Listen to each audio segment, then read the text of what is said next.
क्या आपने कभी खुद को गुस्से में बेकाबू पाया है? सोचिए, अगर आपके सामने बुद्ध होते और आप उनसे पूछते मेरा गुस्सा मेरे कंट्रोल में क्यों नहीं आता?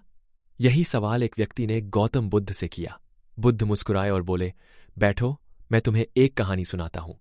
कहानी शुरू होती है एक समृद्ध राजा से, जिसने अपने पड़ोसी राज्य के बुद्धिमान राजा से मिलने का फैसला किया। जैसे ही वो पहुंचे, उनका स्वागत बड़े सम्मान से हुआ। आपको लग रहा होगा, तो इसमें खास क्या है? असल ट्विस्ट तब आया जब भोज के दौरान राजा आर्थर की सूप में एक मक्खी गिर गई। गुस्से से उन्होंने नई कटोरी मांगी।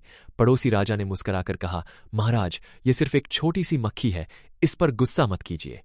राजा आर्थर बोले, मैं ऐसी छोटी बातें बर्दाश्त नहीं कर सकता।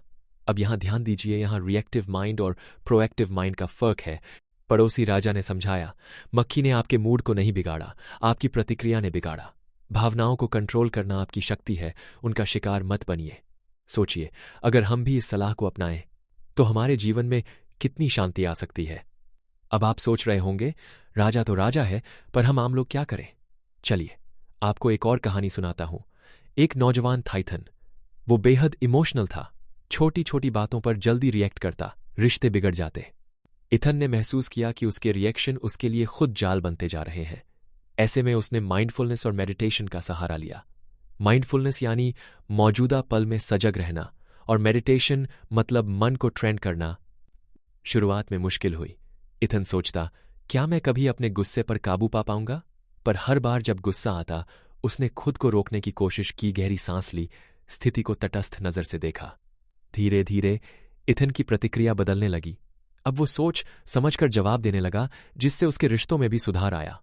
वो खुद को इमोशनल फीडबैक लूप से आजाद करने लगा, यानी एक ही रिएक्शन बार बार रिपीट नहीं होते थे। अब आप पूछ सकते हैं, क्या इमोशन को दबाना सही है? बिल्कुल नहीं। इथन ने सिखाया, इमोशन को दबाना नहीं, पहचानना और समझदारी से रिस्पॉन्ड करना जरूरी है। यही है रिस्पॉन्सिबल इमोशनल इंटेलिजेंस।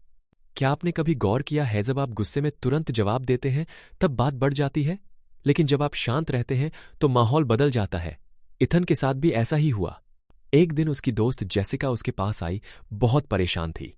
इथन ने धैर्यपूर्वक सुना, न कोई जजमेंट, न ताना। जेसिका ने कहा, तुम हमेशा सही सलाह देते हो, खुद कभी गुस्सा नहीं होते। इथन होश पड़ा, ऐसा नहीं है कि मैं गुस्सा नहीं होता, बस मैंने सीखा है खुद को कंट्रोल करना। यहां सेल्फ रेगुलेशन और इमोशनल ट्रांसफरेंस दो तकनीकी शब्द हैं। सेल्फ रेगुलेशन यानी खुद को फौरन रिएक्ट करने से रोकना, और इमोशनल ट्रांसफरेंस मतलब अपनी भावनाएं दूसरों पर डाल देना।